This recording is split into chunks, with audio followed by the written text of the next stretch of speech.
Graham Young is blind. You're moving it up and down. Up, Yet he can see. down. Derek Steen feels pain in an arm that no longer exists. John Sharon sometimes believes he is God. My attitude was I was God, and then I had heaven and hell in my eyes. I was the grand guy who created heaven and hell. David Silvera is convinced his parents are imposters. It can look like my father. It can look identical to him, exactly like him, but it's not him. These people are not crazy. They have all suffered damage in tiny sections of their brains that has profoundly distorted the way they perceive themselves and the world around them. In the past, these bizarre cases would have been dismissed by science. But today, one neuroscientist tracks them down with the dogged persistence of a detective. What excites me is I can go in there and pretend I'm Sherlock Holmes and try and figure out what has gone wrong in this patient's brain, what's changed that accounts for the strange symptoms. And this, of course, is a lot of fun to do because you're learning a lot about the brain, learning a lot about what causes the symptoms in that particular patient. But more importantly, it's telling you about how the normal human brain works and how the activity of neurons in the normal brain gives rise to conscious experience and gives rise to the whole spectrum of abilities that we call human nature. Can the misfortune of brain injury shed light on the workings of the normal brain? Perhaps even help solve some of the eternal riddles of human nature? Understanding the human brain is one of the ultimate challenges in science.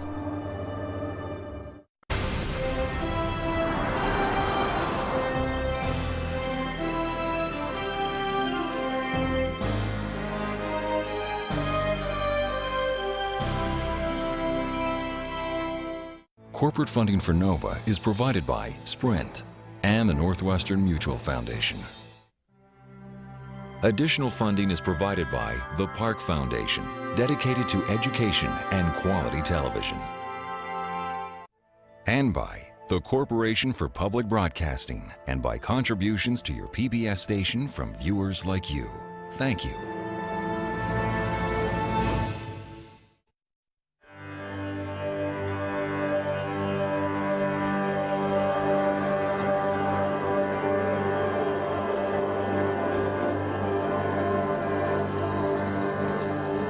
Watch my two fingers. Do you see my two fingers? Dr. Vilanur Ramachandran is revolutionizing our understanding of how the brain works. His efforts to solve some of the most baffling neurological mysteries take him from the hospital bed to the outer limits of brain science.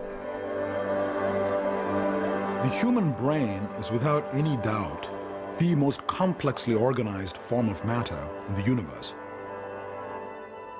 The brain is made up of 100 billion nerve cells or neurons.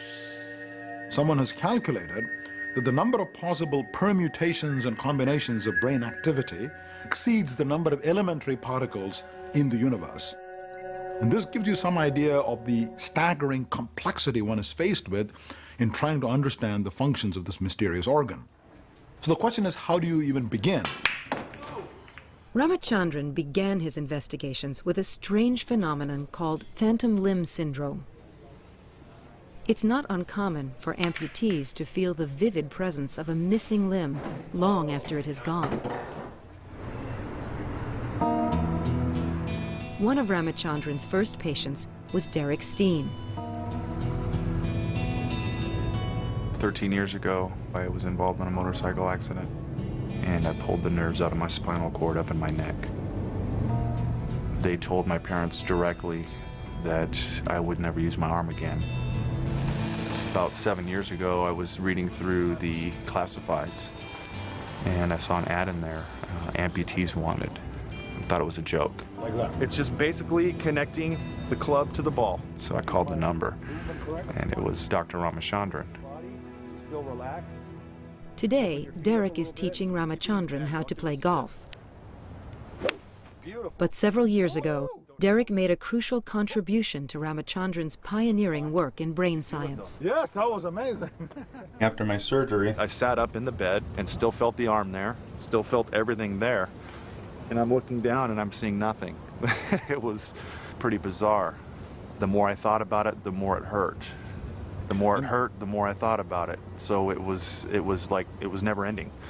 I mean, I'd break out in a cold sweat and turn pale just standing here talking to you because the pain would hit so bad.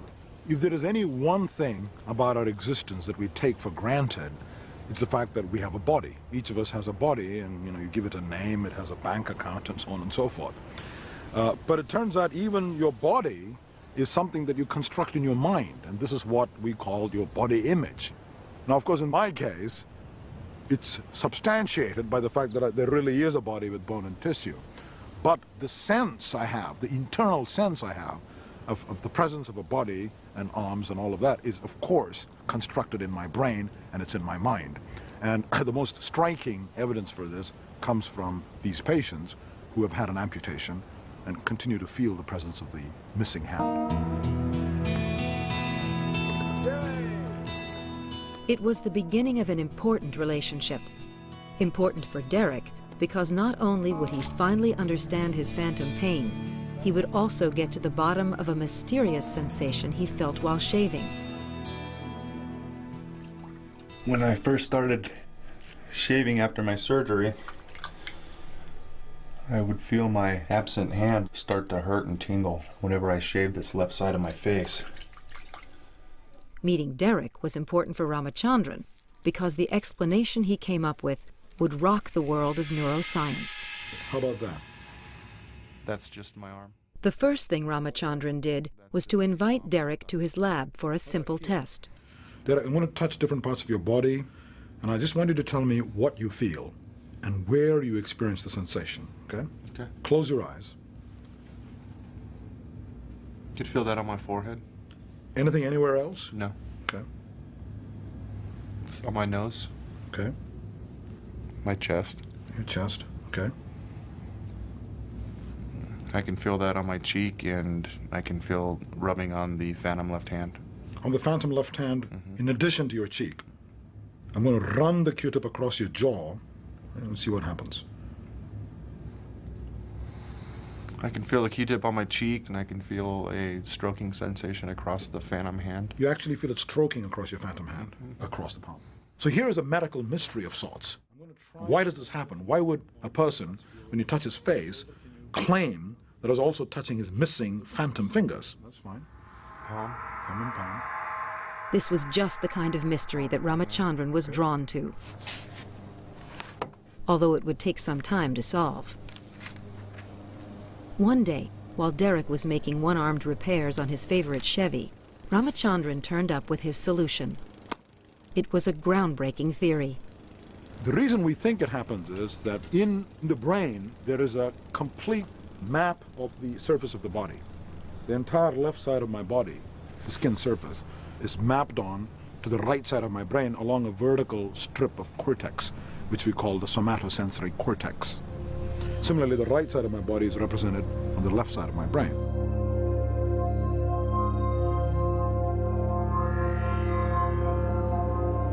So every point on your body surface has a corresponding point on this body map. Now it turns out that the representation of the face on this map is right next to the representation of the hand. Now that's a bit surprising, as you'd expect the map to be continuous and faithfully represent the left side of my body. But it doesn't. Now imagine what would happen if the left arm were amputated. The part of the brain corresponding to the hand no longer gets any input, and it's hungry for new sensory input, so to speak. The sensory signals from the face normally activate only the face area that's right next to the hand area, but they now invade the vacated territory corresponding to the missing hand and start activating the hand region in the brain. And so whatever is reading those signals higher up misinterprets those signals. It says those signals are coming from the missing hand. So you experience the sensations that's coming from the missing fingers, even though I'm touching your face. And this is showing there's been a massive reorganization of the sensory pathways in your brain after the amputation. And it's as though there's been a cross-wiring in your brain. Which, Exactly. At first, some members of the neuroscience community scoffed at Ramachandran's new theory that neural pathways in the brain can change. One of the dogmas in neurology has always been that connections are laid down in the fetus in an early infancy. And once these connections are laid down, there's nothing you can do to change them. As a scientist, Ramachandran knew that such a radical proposal needed scientific proof. It was time to give Derek a brain scan. Hopefully, this would show what was actually going on in his brain. But would it prove that Ramachandran's hunch was correct? When various parts of Derek's body were wired up, the corresponding activity in his brain revealed the layout of his body map. This is a scan of Derek's brain. The green spot shows the brain's response to the stimulation of Derek's existing right hand. Next to it, the red spot shows that the right side of Derek's face is also being stimulated. So far, everything is normal. But in the right hemisphere, the green spot has disappeared because Derek's missing left arm can no longer send signals to his brain. Remarkably, the red area, which corresponds to his left cheek, has now taken over the whole space.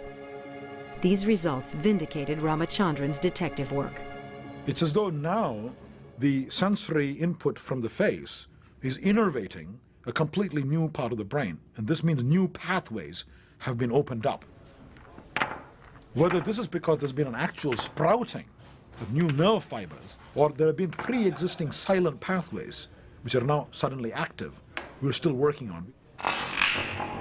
We suggested that maybe the connections are already there, like reserve troops ready to be called into action. And when you amputate the hand, these latent connections suddenly become active. Phantom sensations do not only occur in the limbs.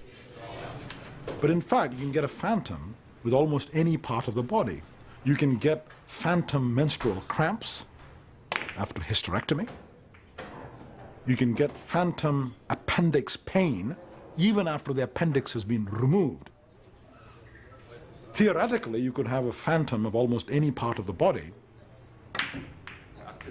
except, of course, the brain. You can't have a phantom brain by definition, because that's why we think it's all happening. Luckily for Derek, his phantom pain has subsided. But that's not always the case. James Peacock has suffered excruciating pain since he lost his hand 6 years ago.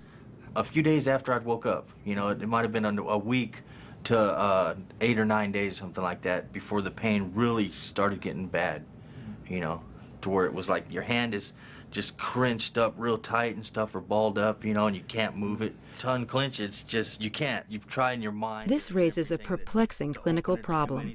How do you treat pain in a body part that's missing? James tried everything, from painkillers to hypnotism, but nothing worked. Until I found out about the mirror box.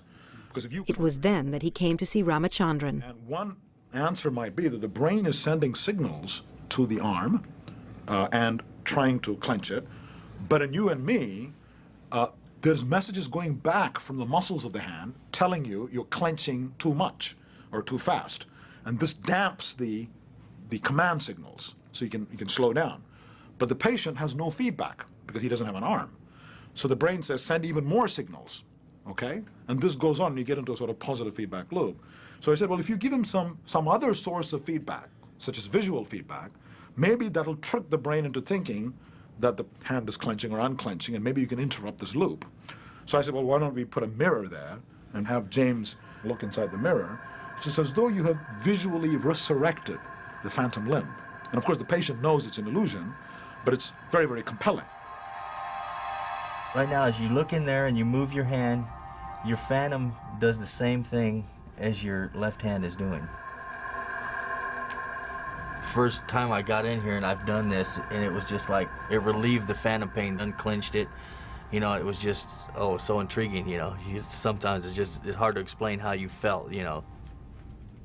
Ramachandran believes the mirror box needs to be evaluated with many patients before he can be sure that it really works.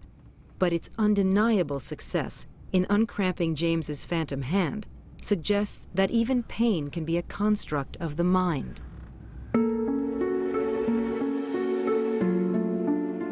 The phenomenon of phantom limbs reveals how our brains can delude us into being conscious of something that isn't there. But Ramachandran has come across an even stranger condition, a remarkable ability of the brain that allows you to see even though you are totally blind. This rare condition is called blind sight.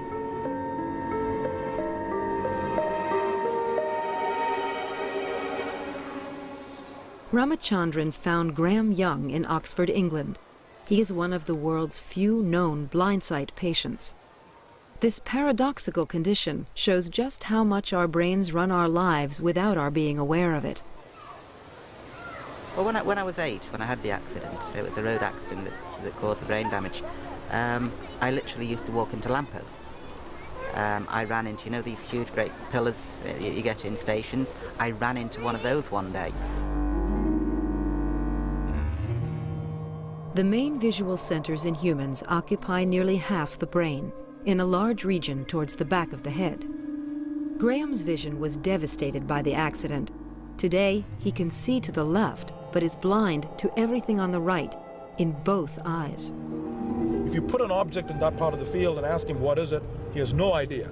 He cannot perceive it consciously. And yet the remarkable thing is, if you move this object, he will tell you which direction it's moving, even though he cannot see the object. Down, up. You can see things over here. Oh yes, I can see. I'm going to move my hand across. You tell me when it appears, when it comes into view. Now. Very precisely as it enters the seeing part of your field. Yeah. And if I just hold over here and you look there, you can't see anything? No. How about now? You're moving it up and down. But you're seeing it. It's very easy for me to say to you, oh, I saw that move up, Colin. Yeah. And as soon as I say that, you're going to say, ah, he can see. No, I can't. A hypothesis sufficient. Colin Blakemore is an Oxford scientist for whom Graham's mysterious abilities raise intriguing questions about consciousness. I mean, blind sight is extraordinary when you see it. It's shocking. I think it's shocking because it brings home the fact that we can actually manage our brains without consciousness to some extent. And that leads to the question, well then... Why not everything? Why not everything? And why do we need consciousness for certain things? What is the extra gloss that consciousness gives, if anything, to our actions? Right. I'm aware of individual functions of sight. Sometimes I'm aware of a motion, but that motion has no shape, no colour, no depth, no form, no contrast. Sometimes I can tell you what orientation it's at, but then we lose everything else. So what you lack is the ability to put it all together and to recognise an object, a thing, something with meaning. Mm. Well, blind sight is this term introduced by Larry Weisskranz to describe the ability of people like Graham to detect things, but not to be aware of them. So very, very different from what we would normally call vision. Right. If there's one thing that this phenomenon of blind sight teaches us, it is that vision is not entirely seeing, that there can be a disconnection from the capacity to respond to visual information and the actual act of being visually aware of something. Those two things can be separated and probably are in our everyday lives. But the problem is that obviously we're not aware of the things that we're not aware of. We just don't know the extent to which they play a part. It's almost as if the patient is using ESP. He can see and yet cannot see. So it's a paradox. It's almost like science fiction. How is this possible? Well, if you look at the anatomy, you can begin to explain this curious syndrome. It turns out from the eyeball to the higher centers in the brain where you interpret the visual image, there's not just one pathway, there are two separate pathways which subserve different aspects of vision.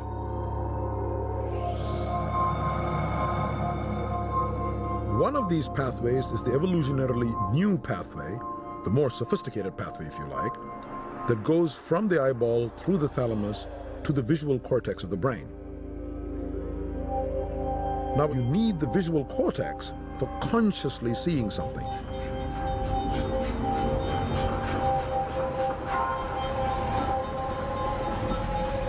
The other pathway, which is older evolutionarily, and is more prominent in animals like rodents, lower mammals, birds, and reptiles, goes to the brain stem, the stalk on which the brain sits.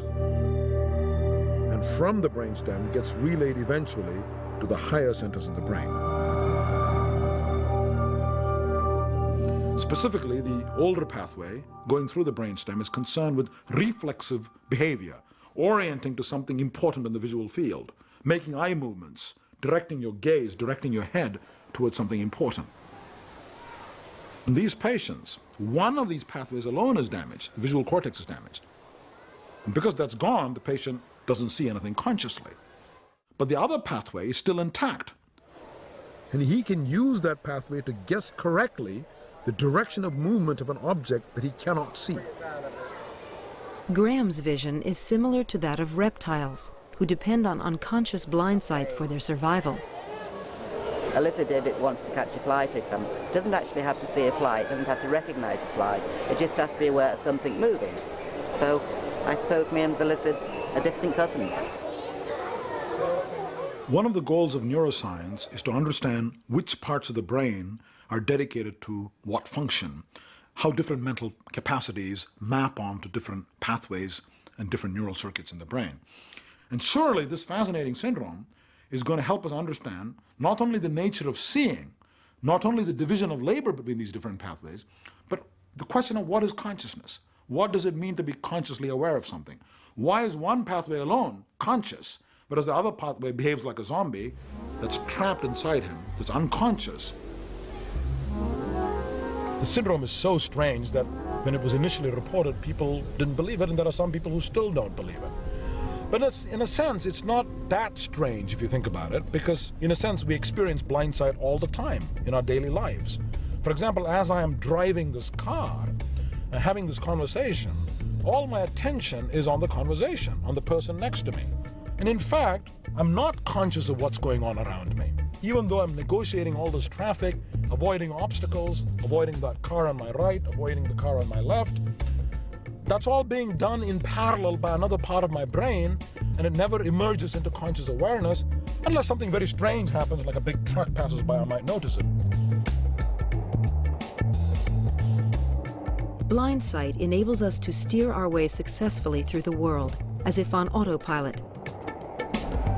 How are we on the right side? Oops. Without this zombie in our brains, we'd be swamped by visual information, unable to focus on what really matters.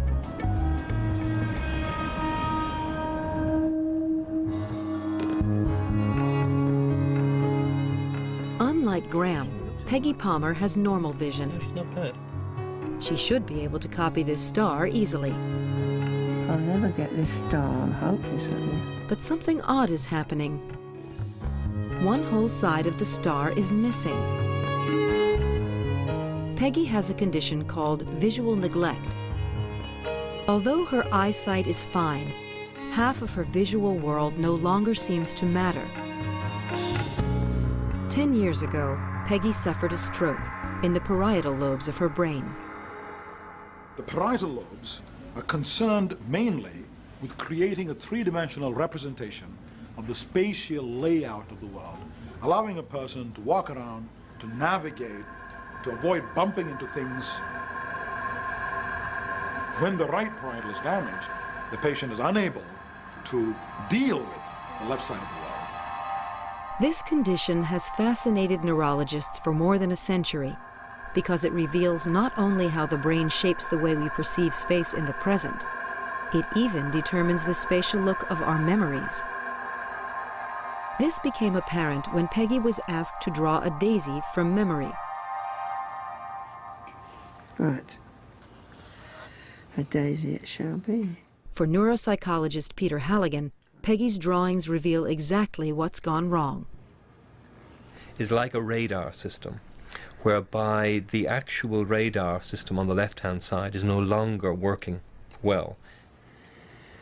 If someone comes in on my left-hand side now, or I hear a sound, my eyes will immediately move to the left-hand side. That makes me, for evolutionary purposes, very aware of my environment. Because if I wasn't aware of those things, I'd have accidents. I'd get hurt, or I might get eaten by wild animals and whatever. Now, in Peggy's case, she will not attend to those things that we would normally be aware of. Peggy thinks she's drawn her daisies right, until it's pointed out to her. You've noticed that, have you? Oh dear. So what Peggy's drawn for us is several nice daisies with the left side missing. Same with this one, and this one. And look at this one, this is a very good example. I've done it on all of them.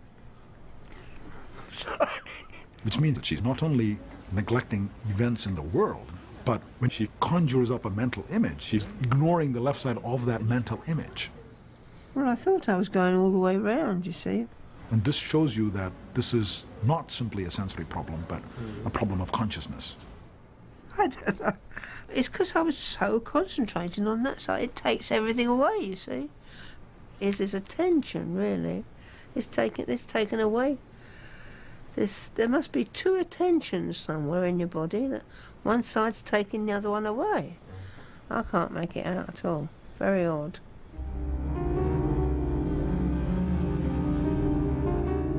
Peggy's one-sided daisies graphically reveal how damage to the visual centers can warp our consciousness of the world, and how complex the human visual system actually is. When I was a medical student, I was taught there's an area in the back of the brain called visual cortex, and that's where seeing takes place.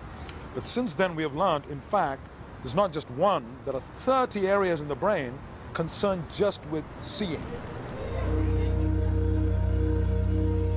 For Ramachandran, a walk through this Southern California mall shows exactly what these visual areas have evolved for.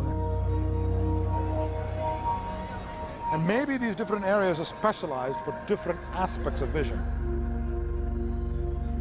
One area for seeing colors, another area for seeing movement, or form and shape, relative distance and depth. Now, despite this staggering complexity of all these different areas, there seems to be a simple overall pattern of organization. In fact, the visual input as it comes in seems to divide into two parallel streams of processing. There is one pathway which we call the how pathway, to which some of these areas belong, and that how pathway seems to be concerned mainly with navigation, with being able to walk around, avoid bumping into obstacles, avoiding uneven terrain, reaching out and grabbing something. The how pathway leads from the main visual areas to the parietal lobes at the top of the brain, where Peggy suffered her stroke.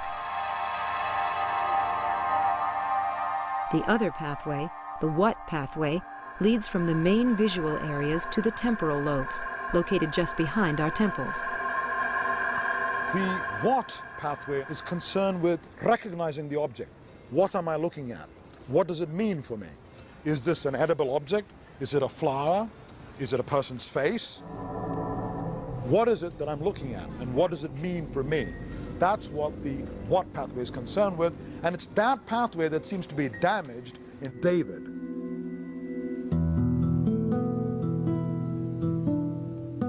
David presented Ramachandran with one of the strangest cases he has ever encountered. 2 years ago, David was involved in a terrible car accident while driving back to California from Mexico. There was a problem with the car, and I landed in the highway with my head first. Okay. But like this truck that is coming by, that's what I want. For 5 weeks, David lay in a coma. Serious injuries led to the loss of his right arm, but to everyone's relief, when he regained consciousness, his mental capacities seemed to be intact. He was articulate, he was intelligent, not obviously psychotic or emotionally disturbed. He could read a newspaper. Everything seemed fine, except he had one profound delusion. He would look at his mother, and he would say, "This woman, doctor, she looks exactly like my mother." But in fact, she's not my mother. She's an imposter. She's some other woman pretending to be my mother. The injury to David's brain had brought on a very rare condition called the Capgras delusion.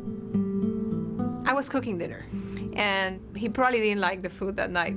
Okay. And he said, you know, the lady who comes in the morning, she cooks much better than you. Okay. It's that lady, I like that lady very much. Okay. But the lady was me, of course, all the time. David was also convinced that his father was an imposter. He would say to his dad, you know, I'm sure you would like to meet this guy. He's so much like you, but he drives better. He doesn't go so fast. It can look identical to him, exactly like him, but it's not him. After 2 months of this disturbing behavior, David's parents decided to seek help from Ramachandran. But when you looked at the person who looked like your father, what was your feeling? Did it look like there's some other person who resembles your father, is not really your father, something like that? Exactly. There's a difference of the fact that I know that that person happens not to be my father. Uh-huh. It is not my father or my mother, right? Okay. I don't expect things from that person as I would expect from my parents. No, they were. I got to come, the teacher today. David not only had delusions about people, he also believed that the house that he lived in was just an imitation of his home. One day he started getting really angry. I want to go to my house. I want to go to David's house. I want to go to David's house. And we're in the apartment. And I'm just going, what am I going to do? So I decided, I said, okay, David, let's go. So I took him down the stairs. And I went around through the back, came back through the elevator, took him to bring, you know, the same apartment. And I said, this is your house. And I opened the door and I said, okay, ciao. And I just left him there alone. It was the same apartment. And he looked at it and said, oh yes, this is my apartment. Things like that would happen. Right. And then maybe a few days after, he would start saying, I want to go to my house. David's house. This is not David's house. Amazingly, David sometimes referred to himself as the other David, as if his own self were an imposter. The Capgras delusion has been known since the turn of the century, but has been treated as a curiosity, an anomaly. The standard explanation, which you find in most psychiatry textbooks, is a Freudian one, and the idea is something like this.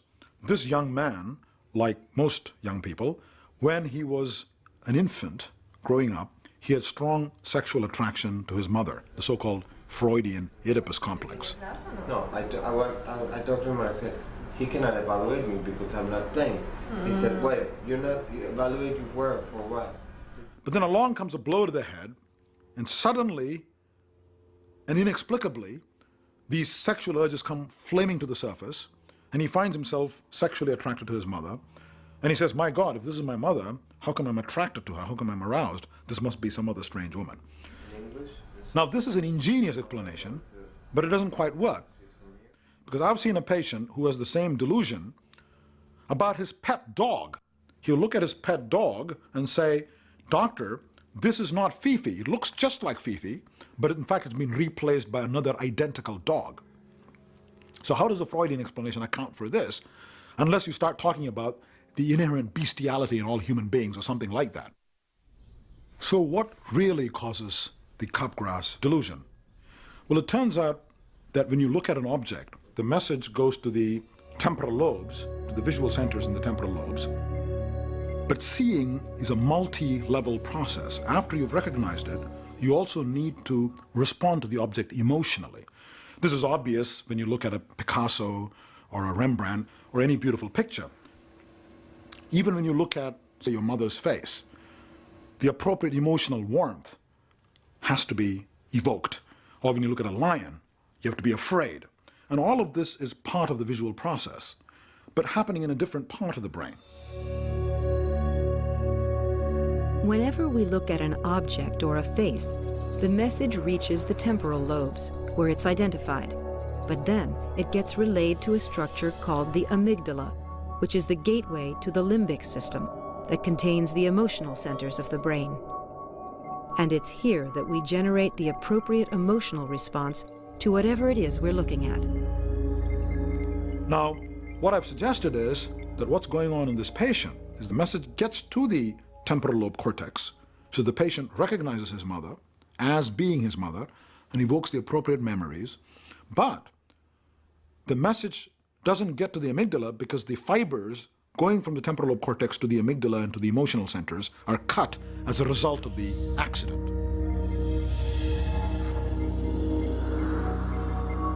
Therefore, there is no emotion, there is no warmth. And he says, if this is really my mother, why is it I'm not experiencing any emotions? There's something not quite right here. Maybe she's some other strange woman pretending to be my mother. Ramachandran's hunch that David's delusions were being caused by the rupture of specific brain circuits was lent unexpected weight when David's mother recalled a breakthrough with the phone. David, ¿cómo estás? Tu papi. We got so tired of him saying, you're not my dad, you're not my mother, you're my mother. We decided, okay, you go downstairs, call on the phone and said, David, hi. And on the phone, he would know he was his dad. On the phone, he never, ever Had this problem. So on the phone, he'd always recognize on the phone as his father. As his father, no problem. When he saw him in person, he would say, you look like my father, but you're not really my father. No. This shows the patient is not crazy. Why would he be crazy in person but not on the phone? The answer is there's a separate pathway that goes from the auditory cortex, the hearing part of the temporal lobe, to the amygdala. And that pathway was not damaged in David by the car accident. Therefore, when he listens to his father on the phone, there is no delusion. Yeah, great. This is a lovely example how you can take a completely bizarre neurological syndrome, maybe from the X-Files of neurology, which no one really understood, a person claiming that his mother is an imposter, and then come up with a very detailed explanation in terms of the known anatomy of the brain, saying, here is where the flaw is, and then doing an experiment that takes just an hour to do. So this first one's... And showing that this is what's gone wrong in this patient. Okay, are you comfortable? To test his theory about the Capgras delusion, Ramachandran arranges to measure David's galvanic skin response, which is the basis of the lie detector test. If David's brain were normal, he would react emotionally to this picture of his father. This in turn would stimulate an almost indiscernible increase of sweat on his skin and a heightening of electrical resistance that can be measured. The prediction is that when people with normal brains look at photographs of people they don't know, they will not respond emotionally. So there will be no change in skin resistance.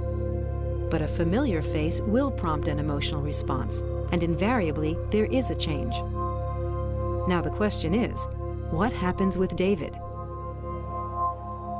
If Ramachandran's theory is correct, pictures of his parents will not evoke an emotional response, so the line should remain flat.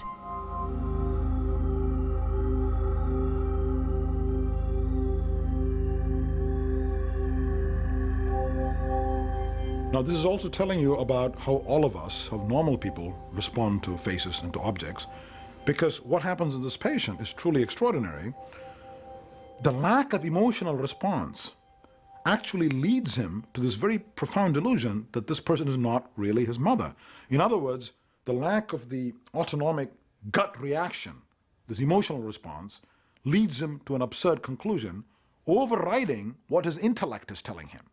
And this tells you how closely linked your intellectual view of the world is to your basic emotional reactions to the world.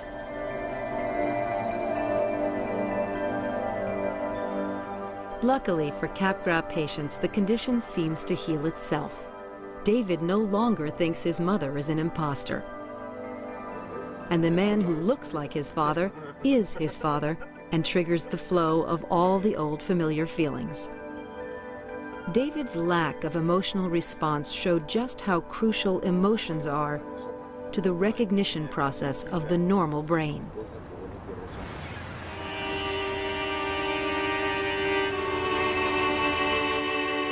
But what would happen if the emotions were to run out of control? What effect might an excess of emotion have on the way we interpret the world? John Sharon has temporal lobe epilepsy. The seizures involve my person and my soul and my spirit, all of it. When I get one of those feelings, though, my whole body just tingles and just, oh, I'm like, that's that. John's epileptic seizures are essentially an electrical storm in his temporal lobes, when a group of neurons starts firing at random, out of sync with the rest of his brain. Recently, John experienced one of his worst episodes to date. He'd gone out to the desert with a girlfriend, and they'd both got very drunk, with disastrous results. John was suddenly hit by a volley of seizures. Each one lasted about 5 minutes and involved violent convulsions that left him unconscious. Eventually, John managed to get a call through to his father, who drove out to the desert to bring him home. On the way home, him and I just got into some philosophical, questions about everything, and I just would not shut up. Once I got on the way home, I was going and going. It was like I was wired. It's basically an earthquake within the body. And like any earthquake, there are aftershocks. And like any earthquake that does damage, things have to be rebuilt. Things have to subside. Mainly what I deal with is the aftermath, particularly with this last episode. It was very much like stepping into a Salvador Dali painting. Okay, instantly everything was surreal. And that's, in essence, what his seizures are all about, the aftermath. Where it puts his brain, where it puts his memory, where it puts his mind, his thinking ability, everything else. When John's seizures came to an end, he was exhausted, but he felt omnipotent. I went running down the street screaming that I was God. And then this guy came out, and I was just like pelvic thrust at him and his wife, and I was like, "You want to effing bet I ain't God?" And I said, literally, "You get back in here. What do you think you're doing? You're disturbing the neighbors, you're going to call the cops. What is this all about?" I kind of just looked at him cool and calm and apologized to him, and I'm like, "Nah, no one's going to call the police." I didn't say this last part, but I'm thinking to myself, no one's going to call the police on God.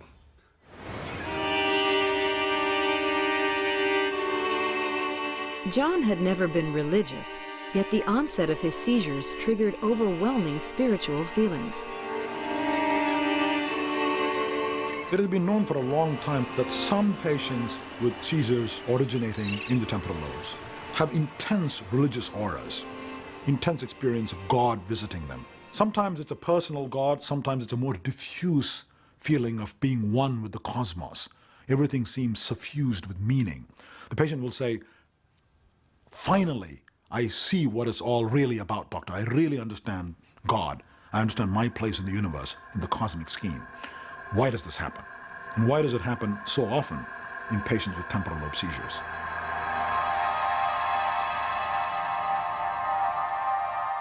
Ramachandran met John shortly after the episode in the desert. He was still feeling the extreme highs and lows that follow his seizures. Ramachandran was about to witness the emotional intensity that John endures. I've been in so much pain that I'd rather be shot to death, dude, or just whipped to death. But Whipped also to death. joy? Yeah, I've been in so much joy that I would rather be left alone, man. Take everything away and just let me sit there and have that much joy. I feel like I can float and stuff sometimes, you know? Okay. It's like the best. There were times where he would have 7 or 8 grand mal seizures in a day. He would never come back to this reality during that time. I have looked in his eyes in those times, and I have seen a cry for help. No, I mean, you guys, that's the thing, though. A lot of other people can just walk around and see the beauty of the world. sorry. It's not as beautiful.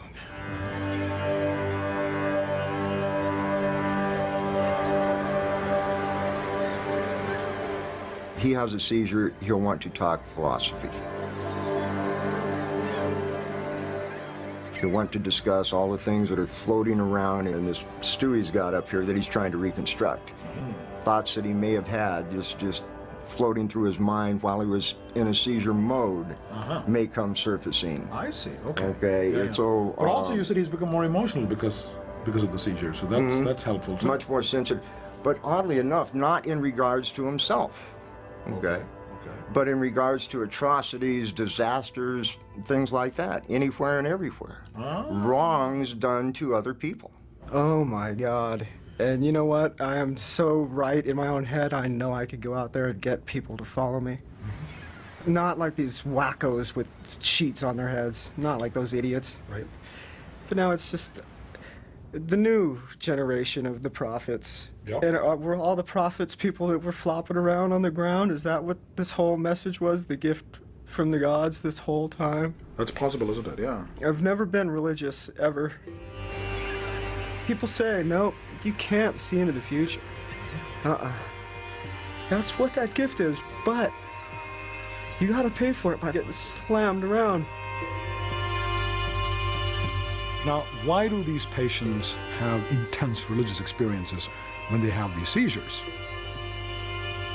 And why do they become preoccupied with theological and religious matters even in between seizures? One possibility is that the seizure activity in the temporal lobe somehow creates all kinds of odd, strange emotions in the person's mind, in the person's brain, and this welling up of bizarre emotions may be interpreted by the patient as visits from another world, or as God is visiting me. Maybe that's the only way he can make sense of this welter of strange emotions going on in his brain. Another possibility is that this has something to do with the way in which the temporal lobes are wired up to deal with the world emotionally. As we walk around and interact with the world, you need some way of determining what's important, what's emotionally salient, and what's relevant to you versus something trivial and unimportant.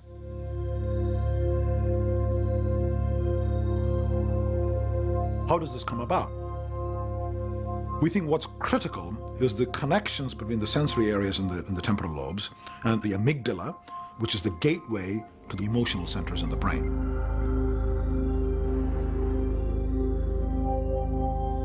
The strength of these connections is what determines how emotionally salient something is. And therefore, you could speak of a sort of emotional salience landscape with hills and valleys corresponding to what's important and what's not important.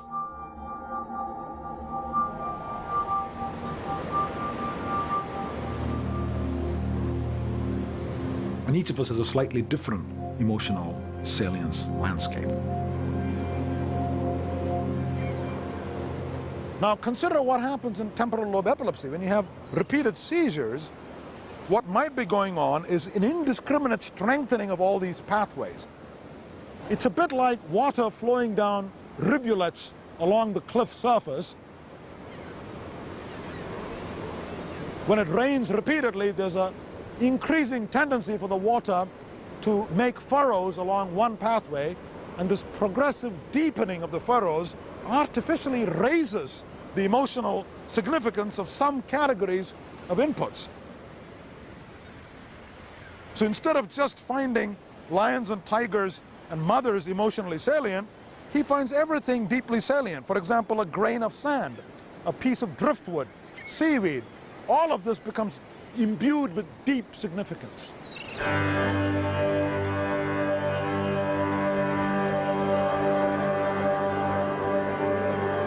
Now, this tendency to ascribe cosmic significance to everything around you might be akin to what we call a mystical experience or a religious experience.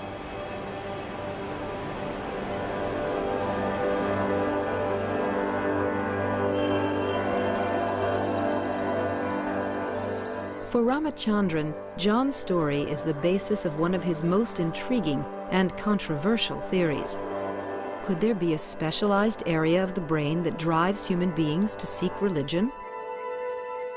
A few years ago, the popular press inaccurately quoted me as having claimed that there is a God center or a G-spot in the temporal lobes. And now this is complete nonsense. There is no specific area in the temporal lobe concerned with God, but it's possible there are parts of the temporal lobes whose activity is somehow conducive to religious belief. Now, this seems unlikely, but it might be true. Now, why might we have neural machinery in the temporal lobes for belief in religion? Well, belief in religion is widespread. Every tribe, every society has some form of religious worship. And maybe the reason it evolved, if it did evolve, is that it is conducive to the stability of society. And this may be easiest if you believe in some sort of supreme being. And that may be one reason why religious sentiments evolved in the brain. The only reason I probably would get rid of the seizures and epilepsy, because I've never even seen them, is because of my family, because of him. I would keep them for those visions, because of the way I see the world falling into place and things like that. It's a wild little place to be stuck in there. It also seems like a key, and right now I haven't learned how to get to the key use the key without those seizures. If I was told that I'd never have a chance to have that key again, sorry, I'm gonna hold on to that thing. Just because some patients with temporal lobe seizures have intense religious experiences, this does not in any way invalidate that experience for that patient. In fact, it can very often enrich the patient's life enormously, and it poses a dilemma very often for the physician, because what right do we have to treat the patient with medication or with surgery, thereby in some instances depriving him of these valuable experiences?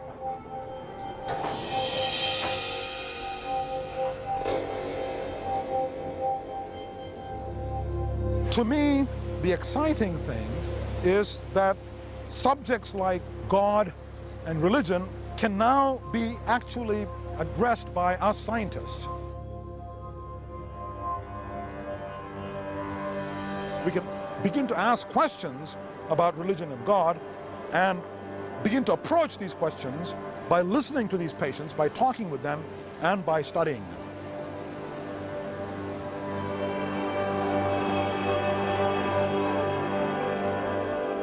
It's a tragic irony that today's breakthroughs in our understanding of the human brain are made possible by the misfortune of brain injury. For centuries, philosophers have labored to understand God, consciousness, and the mysteries of human nature. Now, perhaps science will have its chance.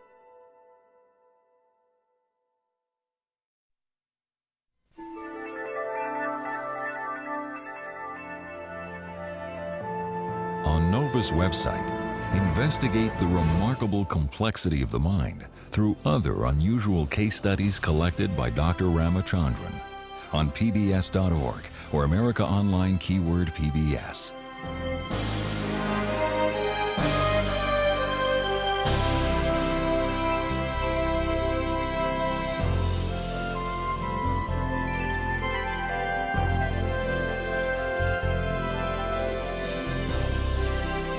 To order this show or any other NOVA program for $19.95 plus shipping and handling, call WGBH Boston Video at 1-800-255-9424.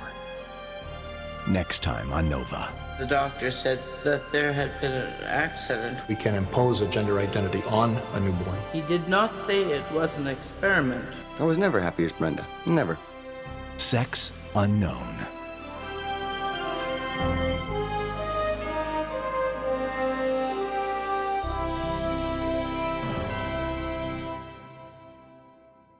NOVA is a production of WGBH Boston.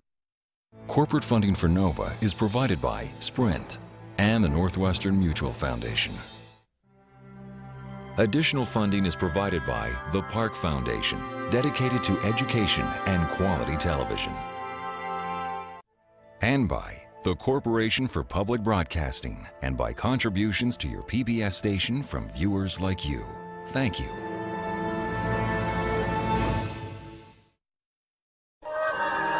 This is PBS.